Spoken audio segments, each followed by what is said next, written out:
soir, nous sommes dans la joie, nous sommes heureux d'être là avec vous.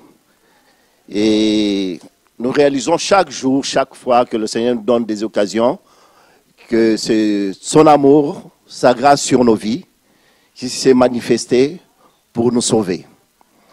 Alors si nous sommes là ce soir, c'est parce que le Seigneur nous a aimés.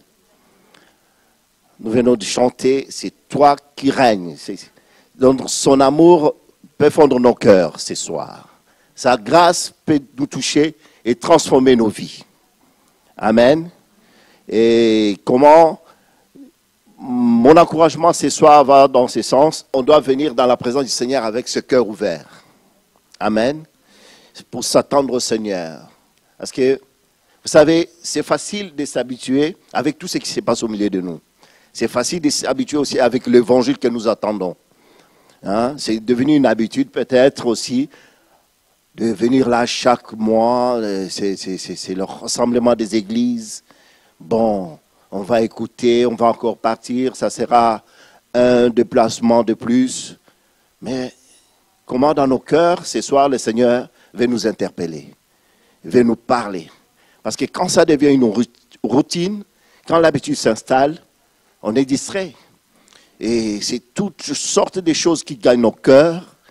On s'éloigne du Seigneur facilement. Hein, on peut s'éloigner de son plan, de son amour.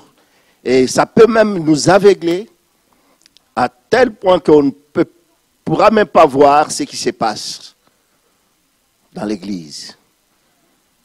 Et cette indifférence, et comment le Seigneur même dans la parole, nous voyons comment il reprochait aux villes, au peuple de Dieu, à Israël qui était même son peuple, qui est même son peuple, comment il reprochait à ce peuple de son indifférence par rapport à tout ce qu'ils avaient vécu. Il avait envoyé des prophètes, des anges même sont venus pour parler à ce peuple. Mais en regardant ce peuple, le Seigneur était même touché par leur indifférence, touché. Et il était triste par rapport à cette attitude. Et ce soir, ça peut aussi être là, d'actualité ce soir, au milieu de nous. Nous sommes là, nous venons dans la présence du Seigneur. Il n'y a pas de joie dans notre cœur. On est habitué, bon, on dit, bon, c'est un rassemblement, comme les autres rassemblements. On ne s'attend pas à quoi que ce soit. Et comment avec une telle attitude, c'est impossible que les miracles même se produisent. Vous savez, le Seigneur, au milieu de son peuple, il dit, mais nul n'est prophète chez lui. Pourquoi? Parce qu'il voyait l'attitude de cœur, il voyait comment les gens le recevaient, ils le considéraient comme le fils du charpentier. On connaît son père, on connaît sa mère, ses frères sont parmi nous, ses sœurs sont là. Et il ne pouvait même pas faire quoi que ce soit, quoi. Il était limité par rapport à l'attitude de cœur. Et c'est pour ça, ce soir, moi, je vais vous encourager. On va tous s'encourager, frères et sœurs, que nous puissions venir avec un cœur ouvert. Parce que le Seigneur veut investir dans nos vies. Le Seigneur veut nous parler. Amen. Nous allons prendre nos Bibles.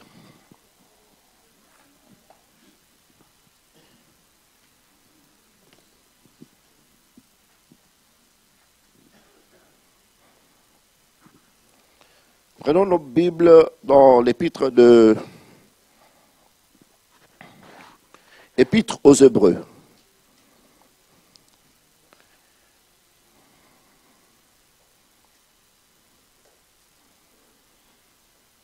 Au chapitre 2. Hébreux chapitre 2.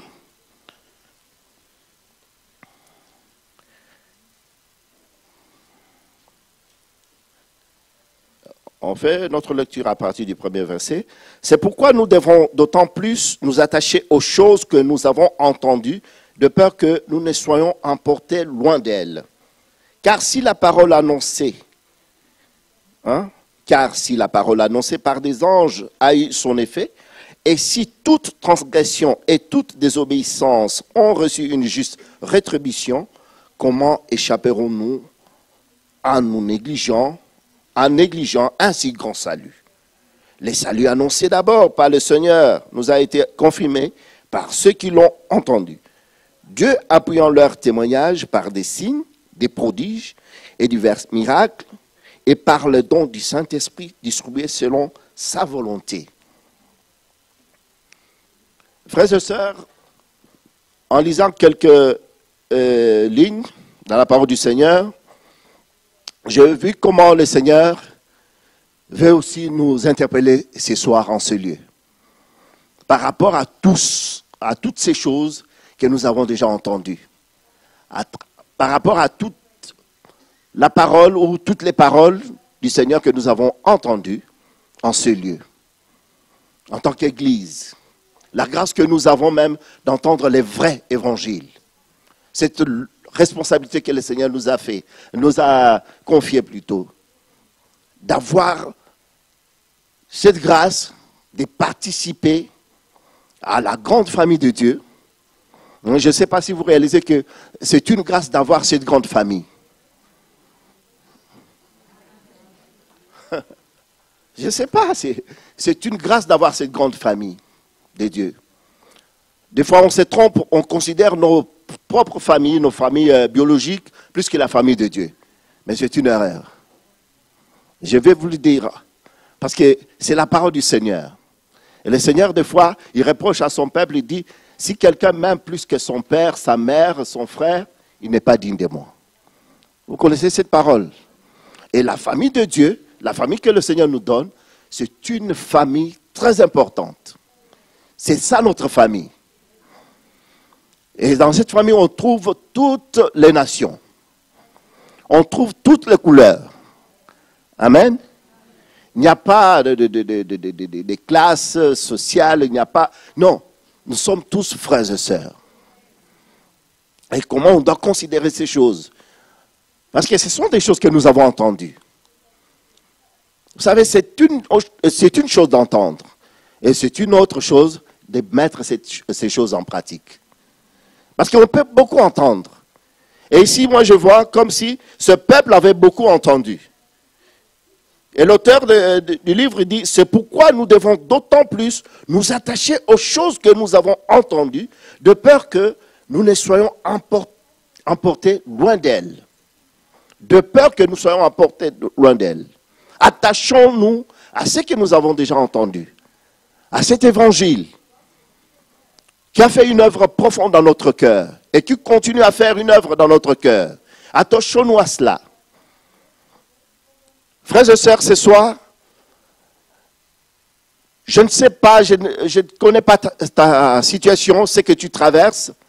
Peut-être le Seigneur a permis que tu puisses traverser des moments difficiles, mais ce n'est pas une occasion pour gâter ton cœur.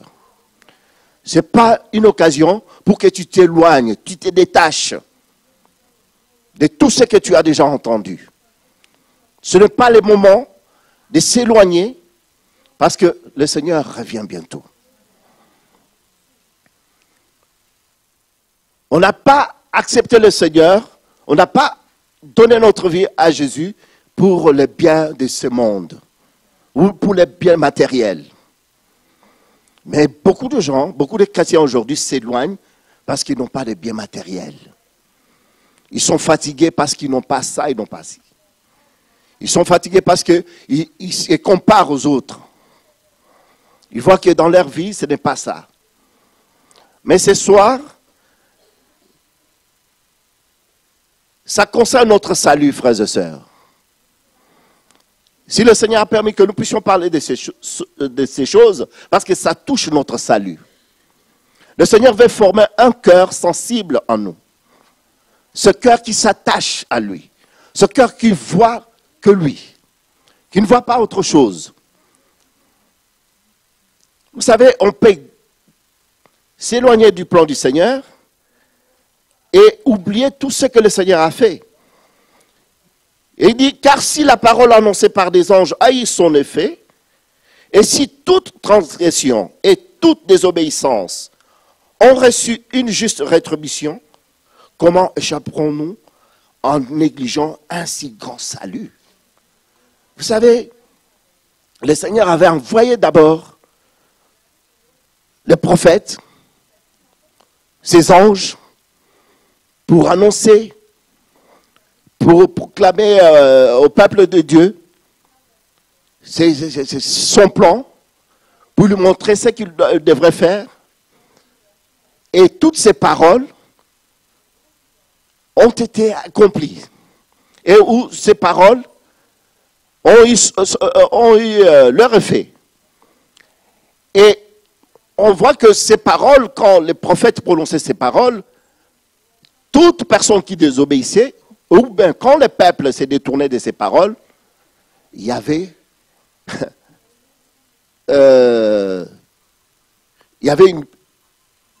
une conséquence, voilà. Il y avait des conséquences. Et il dit, et l'auteur veut nous montrer, il nous montre ici comment, mais regardez seulement les paroles qui étaient prononcées par ces prophètes, comment avaient des conséquences sur des gens qui désobéissaient, sur ce peuple qui était désobéissant. Il dit, regardez si ces paroles avaient de telles conséquences, à combien plus forte raison la parole de Dieu, ou la parole qui vient de lui-même, le Seigneur. C'est pour cela qu'il nous met en garde. Il dit, comment échapperons-nous en négligeant un si grand salut?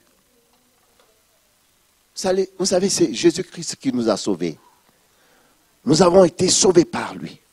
Sa parole nous dit que Dieu a tant aimé le monde, il a donné son Fils unique, que quiconque croit en lui ne périsse point, mais qu'il ait la vie éternelle.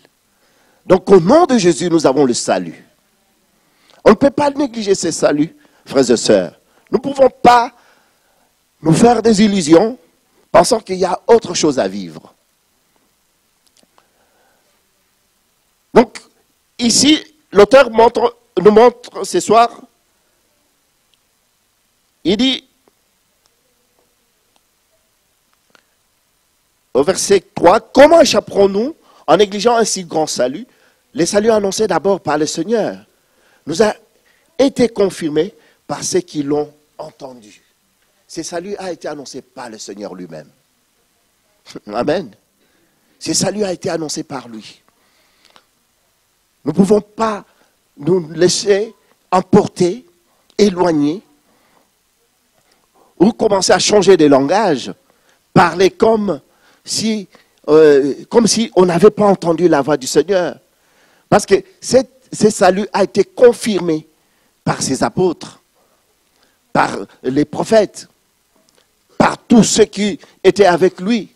Ça a été confirmé que réellement Jésus-Christ est Seigneur et qu'il est venu sauver l'humanité tout entière.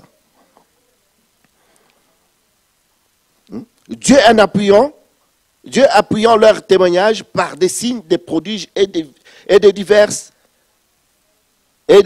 miracles et par les dons du Saint-Esprit distribués selon sa volonté. Dieu a accompagné ses serviteurs avec des signes, des prodiges, des miracles pour confirmer que c'est lui l'auteur. Amen. De notre salut.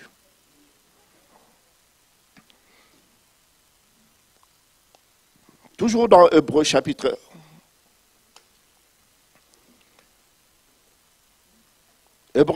3.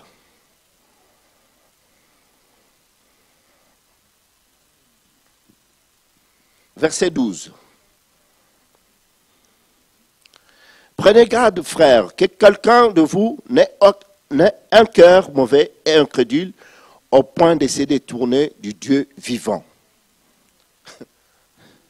Amen. Prenez garde qu'aucun de vous ne puisse avoir ce mauvais cœur. C'est pour cela que je vous ai dit, avant de commencer, que ce soir, venons avec ce cœur ouvert. Parce qu'on peut se tromper. Notre intelligence peut nous tromper ce soir. Notre sagesse peut nous tromper ce soir. En nous éloignant du Seigneur. Mes pensées peuvent m'éloigner du plan du Seigneur, peuvent me détacher de toutes ses promesses. Et ici, l'auteur dit, prenez garde, frères, que quelqu'un de vous ait un cœur mauvais et incrédule. Prenez garde, frères. Parce qu'à cause des situations, à cause des choses, on peut avoir ce cœur qui devient incrédule, on ne croit plus à rien, même si l'évangile est prêché. C'est pour cela que je vous ai dit, c'est dangereux d'avoir cette attitude, de s'habituer à l'évangile.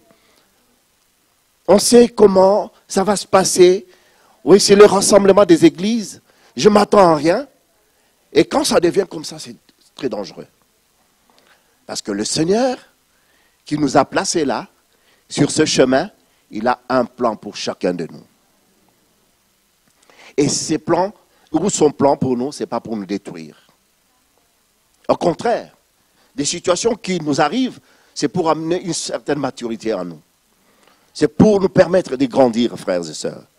C'est pour nous permettre d'aller de l'avant, à nous identifier à lui. Et comment si notre cœur quand notre cœur devient incrédule, on ne peut pas voir ces choses comme le Seigneur voit. Oui. On va dire que non, je n'arriverai pas. C'est trop dur. Non, ces choses qu'ils disent, la croix, c'est pas fait pour moi. On va prendre ça dans le naturel. On aura du mal à pardonner son frère. On aura du mal à relâcher sa sœur. On aura du mal. Si on commence à prendre les choses dans le naturel, frères et sœurs, on va voir le mal partout. On va juger tout le monde. On va condamner tout le monde. C'est pour cela l'auteur dit, prenez garde mes frères. Ne laissez pas votre cœur que votre cœur soit toujours pour le Seigneur, soit toujours ouvert pour des bonnes choses. Ne laissez pas l'ennemi venir implanter ou venir régner dans votre cœur. C'est ce que moi je comprends ici. Il dit, prenez garde, frère, que quelqu'un de vous n'ait un cœur mauvais et incrédule, au point de se détourner du Dieu vivant. Mais, qu'est-ce qui suit? Mais exhortez-vous, les uns les autres, chaque jour. Amen. Vous savez, si notre cœur est mauvais, incrédule, on ne verra pas que notre frère là-bas ou notre sœur souffre, passe par des moments difficiles. On ne verra pas que notre frère s'est éloigné. Je peux porter ce cœur pour aller l'encourager, passer un moment avec lui. On ne verra pas ces choses, parce que notre cœur est mauvais. Il est devenu incrédule. Et on va même s'opposer au plan de Dieu. Mais ce soir, frères et sœurs, je crois, une lumière doit saisir notre cœur. Une lumière doit venir dans notre cœur pour nous montrer notre responsabilité. Lorsque nous entendons l'évangile de la croix.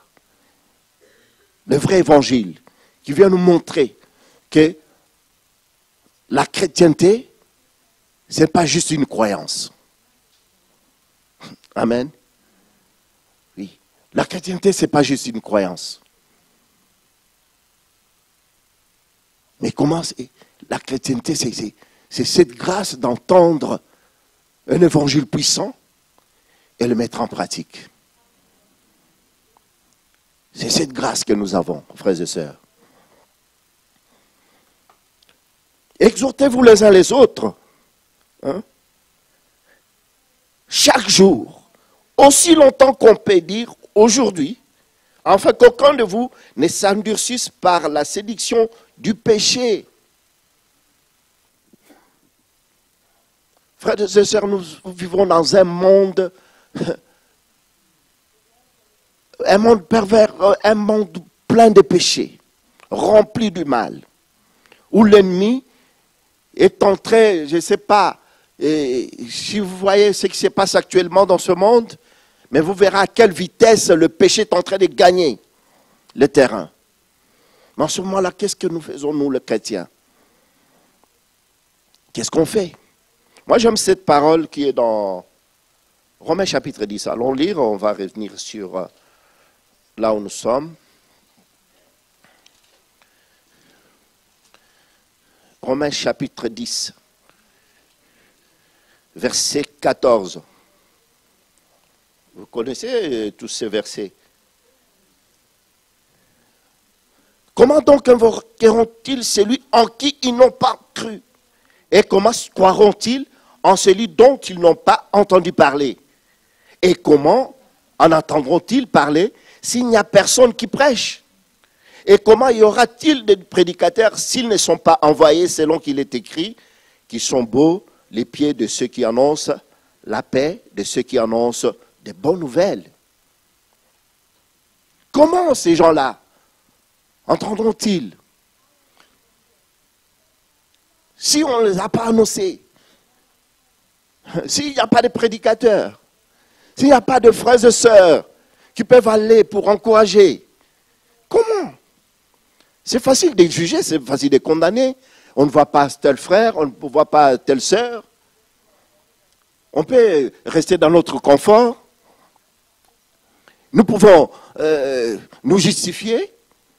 Mais regardez ce qui est notre responsabilité. Moi, quand je lis ce passage, je vois que c'est notre responsabilité d'aller. Comme nous sommes envoyés. Nous sommes tous ici envoyés. Personne ne peut dire que non, moi, ce n'est pas le frère Mickey qui m'a envoyé. Non, le frère Mickey n'envoie personne. Mais nous avons tous reçu de la part du Seigneur ici. Allez par le monde, faites de toutes les nations mes disciples. C'est la parole du Seigneur, non? Mais qu'est-ce qu'on fait avec l'évangile? Des fois, nous, les chrétiens, nous sommes des obstacles pour des païens. Parce que nous ne manifestons pas, notre vie ne reflète pas des fois la gloire de Jésus. Mais ce soir, le Seigneur ne veut pas nous juger ou nous condamner, mais il nous montre, nous, la grâce que nous avons d'avoir le vrai évangile. Et si nous avons le vrai évangile, frères et sœurs, sachez que ce n'est pas pour nous. C'est pour les autres. C'est pour donner aux autres. C'est pour encourager les autres. C'est pour donner de plus en plus notre vie. Comment ces gens-là entendront-ils s'il n'y a personne qui va vers eux? On peut se dire même, avant même de sortir parmi nous, combien de frères et sœurs on ne voit plus? Combien? Que nous ne voyons plus. On peut dire, oh celui-là, tu sais, c'est pas la peine. Oh celle-là, c'est pas la peine. Ça, c'est toi qui dis. Mais le Seigneur, qu'est-ce qu'il dit de cette personne? Parce qu'il a donné aussi sa vie pour lui. C'est ça le cœur que le Seigneur veut former en nous. Oui. Frères et sœurs, je crois, vous ressentez mon cœur ce soir. Je ne suis pas en train de juger. Quand je parle comme ça, je me parle aussi. Ça me parle plutôt. Ça me parle aussi. Parce que des fois, je peux juger, je juge aussi, je condamne. Je dis, mais pourquoi telle sœur a fait ça? Pourquoi elle ne vient plus? Pourquoi? Et après, qu'est-ce qui suit? Qu'est-ce qui suit? C'est là où le Seigneur nous attend. Moi, je crois que c'est la question qui nous est posée. Il y a même plusieurs questions là. Comment donc invoqueront-ils celui en qui ils n'ont pas cru? Et comment croiront-ils en celui dont ils n'ont pas entendu parler? Et comment en entendront-ils parler s'il n'y a personne qui prêche? S'il n'y a personne qui prêche. Comment?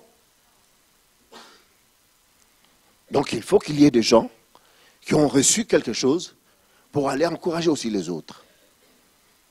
Et moi je vous encourage, frères et sœurs. Ça doit commencer d'abord parmi nous, dans la maison même. Avec nos frères et sœurs. Avoir le cœur du Seigneur. Vous savez, des fois on reste indifférent par rapport aux souffrances des autres. On ne sait pas par quel chemin notre frère est en train de passer, ou notre sœur. C'est vrai, on ne veut pas mettre nos mains dans le vie des gens. Ça, c'est vrai. On peut se justifier, oh Seigneur, mon frère, tu sais, moi je ne vais pas mettre ma vie ma main dans la vie de tel frère ou telle sœur. Ah ça, c'est ce que tu voulais entendre. C'est facile ça. C'est vrai, on ne demande à personne de mettre sa main dans la vie des autres. Mais encourager, avoir ce cœur qui s'intéresse aux autres, qui veut prendre des nouvelles des autres. Allez compatir avec eux. C'est pas pour, je ne sais pas comment, mais les encourager. Montrer que c'est le chemin, mon frère. C'est le chemin, ma sœur. Prends courage. Sur ce chemin, il y a la grâce du Seigneur. Le Seigneur ne va pas t'abandonner. Le Seigneur sera avec toi. Prends courage, relève-toi. Tu par ton témoignage aussi. Hein? Peut-être tu es déjà passé par cette situation. Tu peux être un encouragement pour ton frère ou ta sœur. Amen. Et ça ne demande pas seulement les anciens. Ce n'est pas seulement réservé aux diacres. Mais c'est tout le monde ici. Et chacun de nous, comme nous sommes là, nous avons déjà vécu le miracle du Seigneur. Parce que le fait même d'être là, c'est un miracle. Quand tu regardes dans ta famille, tu te dis, ben, ça c'est un miracle. Que je sois là, dans cette grande famille. Peut-être tu peux être le seul dans ta famille qui a cru au Seigneur, qui connaît le Seigneur. Mais réalise que c'est un miracle. Donc tu as quelque chose à dire. Tu peux aussi encourager.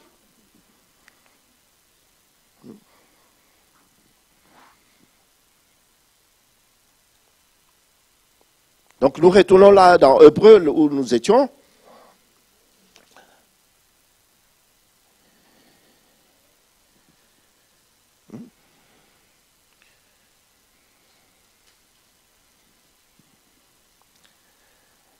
On nous dit, verset 14, « Car nous sommes devenus participants de Christ pourvu que nous retenions fermement jusqu'à la fin l'assurance que nous avions au commencement. » Amen.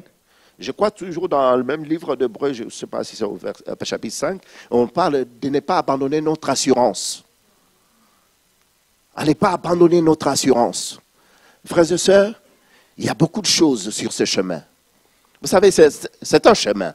Sur un chemin, un long chemin comme celui-là, il y a des fatigues qui peuvent nous arriver, il y a des moments de faiblesse, il y a des moments où on peut tomber, mais quand on tombe, on ne reste pas sur place. On se relève pour continuer. C'est ça notre vie.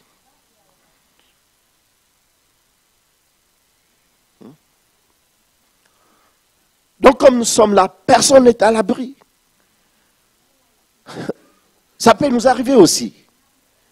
Si aujourd'hui c'est mon frère, c'est ma soeur, mais je ne dois pas avoir un regard dédain, je le juge, je le compare à tout, je commence à... Je peux même l'appeler par toutes sortes de noms. Oh, c'est facile ça. Mais quand notre cœur est droit devant le Seigneur, je crois, une crainte va saisir notre cœur. Et cette crainte, c'est la crainte de Dieu. Cette crainte, c'est la crainte de Dieu. Ça va amener la sagesse dans notre cœur. Ça va nous donner le cœur tendre pour notre sœur, pour notre frère. Mes frères, ce soir, moi je crois, le Seigneur veut changer notre manière de voir les choses. Le Seigneur veut nous changer notre attitude. Comment nous considérons son œuvre en nous? Nous sommes habitués. Il dit, mais faites attention. C'est pourquoi nous devons d'autant plus nous attacher aux choses que nous avons entendues de peur que nous ne soyons emportés loin d'elles.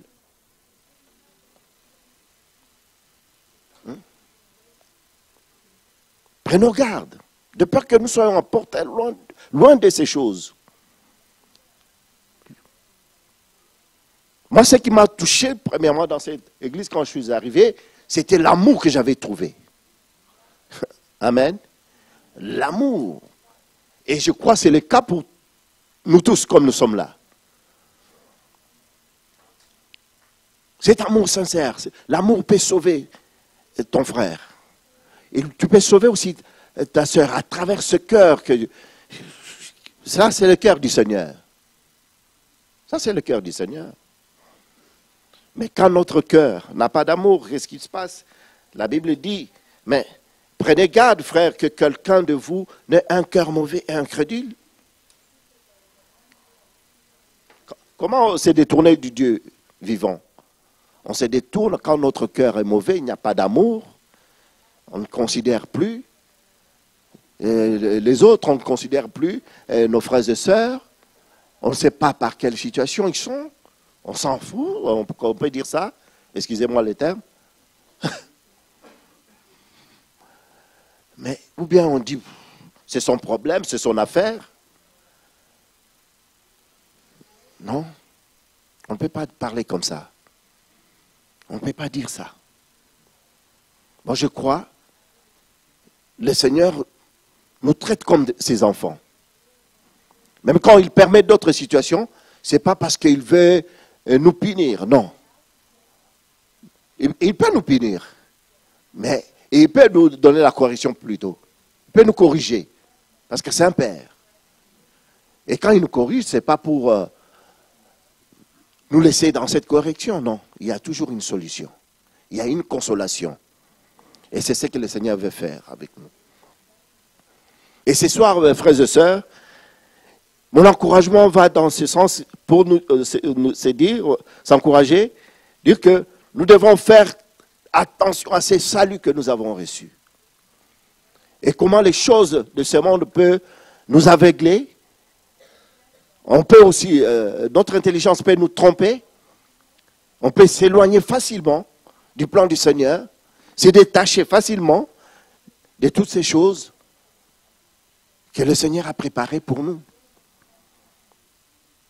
Le Seigneur a un plan merveilleux pour chacun de nous.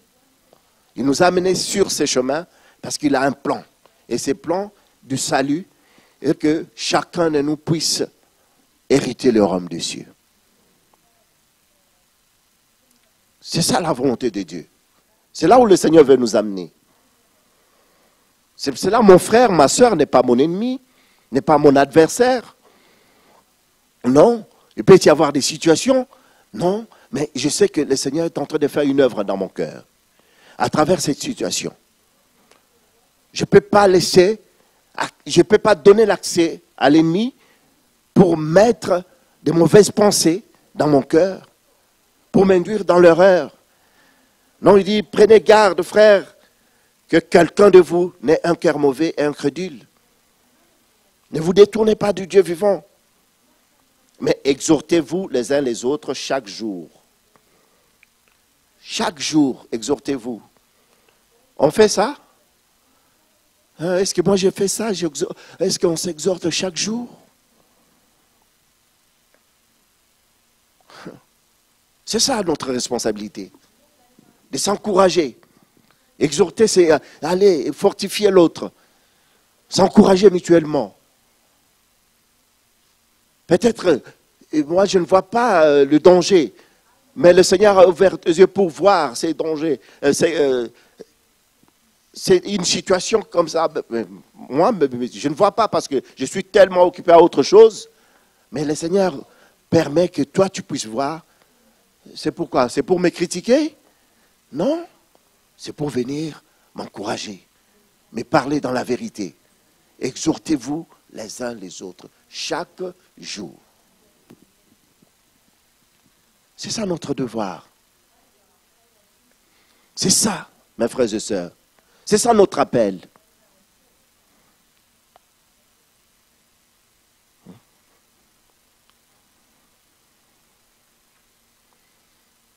C'est ça notre appel, frères et sœurs. Verset 15, pendant qu'il est dit, aujourd'hui, si vous entendez sa voix, n'endurcissez pas vos cœurs comme lors de la révolte. Nous connaissons tous ces versets. Aujourd'hui, c'est vrai, c'est aujourd'hui que nous entendons sa voix. Mais c'est quoi? Quel est l'état de notre cœur? Même ce soir, nous sommes là. Comment nous sommes venus ce soir dans les présences du Seigneur. Avec un cœur incrédule, un cœur dur. Mais la parole nous encourage ce soir de ne pas endurcir nos cœurs. Que nos cœurs soient grands ouverts ce soir. Grands ouverts ce soir. Pour s'attendre au Seigneur. Qui veut faire une chose merveilleuse dans notre cœur. Qui veut transformer ce cœur. Qui veut enlever les mauvaises pensées. Qui veut enlever toutes ces choses qui nous accablent. Qui nous empêchent de voir. Qui nous empêchent de voir le plan du Seigneur pour notre vie. Vous savez, on devrait être heureux ce soir. Oui, on devrait être heureux dans notre cœur. Dire que nous sommes sur une bonne place. Nous sommes là, devant le Seigneur, en train d'entendre la parole du Seigneur. Mais ça, c'est une grâce. Oui, on devrait être heureux dans notre cœur. Parce que le Seigneur, c'est lui, depuis qu'il nous a appelés, c'est lui qui conduit nos pas. Mais si tu refuses, tu vas t'éloigner de son plan. Tu vas te détacher. Il ne pourra pas te conduire. Et combien de frères et sœurs aujourd'hui sont sur ce chemin? Combien? Vous savez, ce n'est pas le fait de venir, parce que nous sommes là rassemblés dans des églises, que ça peut montrer que nous sommes là avec lui. On peut être là, mais déjà on est déjà détaché. On s'est déjà éloigné. Mais ce soir, le Seigneur veut nous tendre aussi, le Seigneur nous tend encore la main. Il nous tend la main. Ce n'est pas pour se culpabiliser, se condamner. Non, c'est dire, non, moi je ne peux pas arriver, je ne peux pas faire ça. Non, ce n'est pas par ta force. Ce n'est ni par la force, ni par, ce n'est ni par la force, ni par puissance, mais par mon esprit.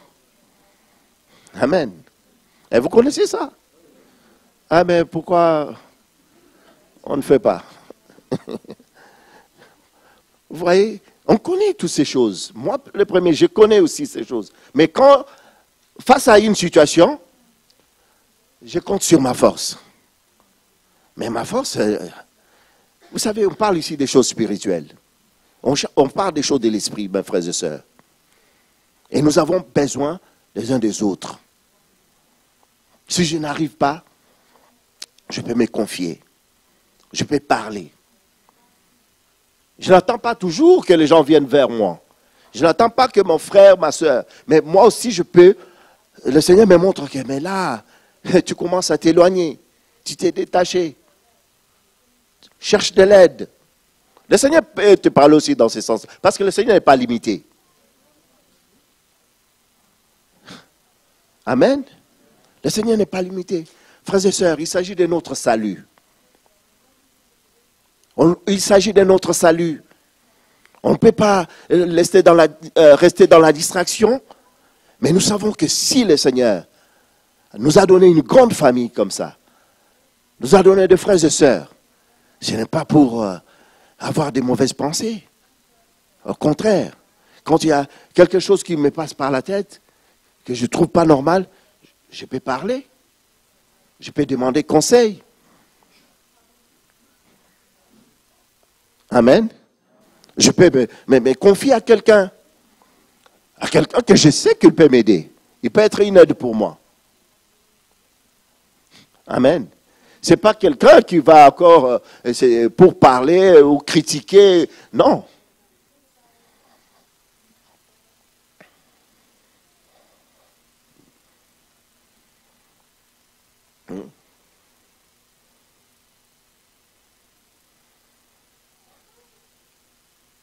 Chapitre 4, de même épître aux Hébreux, chapitre 4.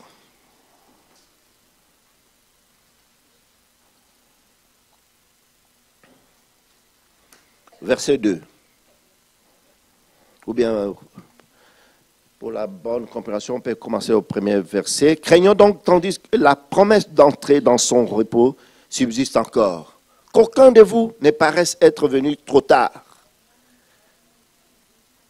Car cette bonne nouvelle nous a été annoncée aussi bien qu'à eux, mais la parole qui leur fut annoncée ne leur servit de rien, parce qu'elle ne trouva pas de la foi chez ceux qui l'entendirent. Craignons donc, mes frères, ayons cette crainte dans notre cœur. Vous voyez, on peut se faire des illusions, on peut penser que non, moi je crois que c'est pas la peine. Mais qu'aucun pense qu'il est arrivé trop tard.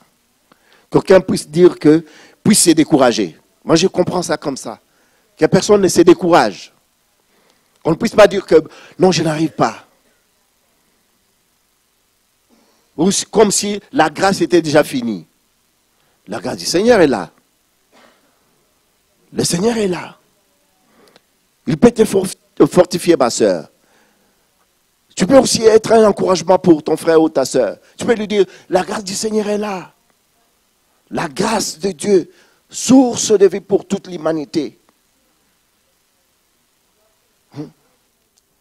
est là pour toi.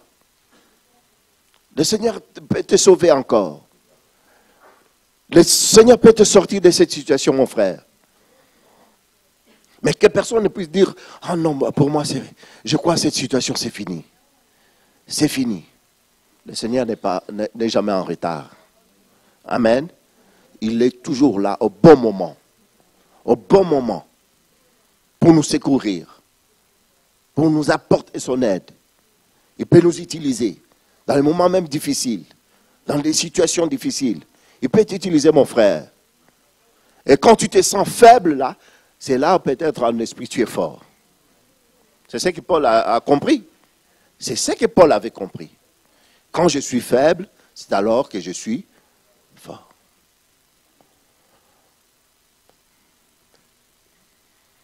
Alors on ne parle pas ici de ta force naturelle, de la force de notre chair ou de notre corps, non. C'est spirituel. On parle des choses de l'esprit. Amen. Mais comment dans notre cœur ce soir, moi je crois que c'est clair pour chacun de nous, le Seigneur veut changer notre attitude. Il veut enlever cette indifférence. Des fois c'est facile de s'habituer. Je ne sais pas, c'est quel livre où le Seigneur reproche, je crois, dans Matthieu chapitre 5, je crois, où il reproche des villes comme telle ville, attention, parce que des miracles ont été faits dans cette ville, mais vous êtes restés toujours incrédules. Vous savez, le Seigneur fait beaucoup de choses au milieu de nous. Des fois, on ne réalise pas. À tel point qu'on peut devenir même incrédule. On ne voit plus ce que le Seigneur est en train de faire. Mais attention que le Seigneur nous parle comme il a parlé à ces villes. Parce qu'il dit que si ces miracles qui ont été faits dans cette ville ont été faits ailleurs, les gens seront convertis, changés, transformés. Vous savez combien de choses nous avons reçues ici? Combien de paroles nous avons ici? Toutes sortes d'évangiles.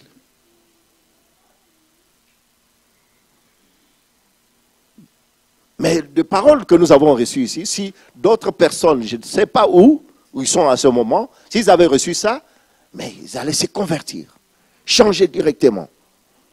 Mais nous sommes habitués, on est là, on se plaint toujours, on passe à côté, on ne voit plus, on ne sait plus, on ne connaît pas la vie de l'Église.